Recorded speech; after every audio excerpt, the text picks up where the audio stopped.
Ito, simula na naman sakit ang ulo kay mamalengke na tayo mga kaibigan, hapon na. Let's go Ryan, let's go to the palengke, to the market.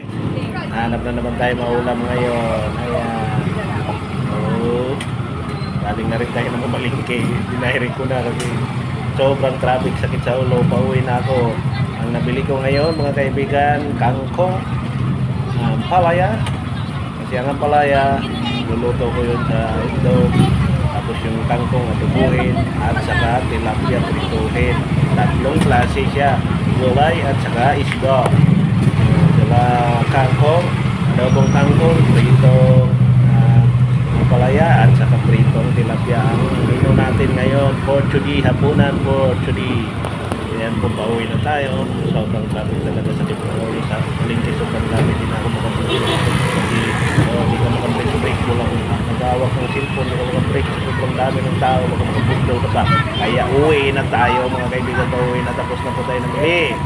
Ang nabili ko po ay kangkong, ang palaya at saka tilapia.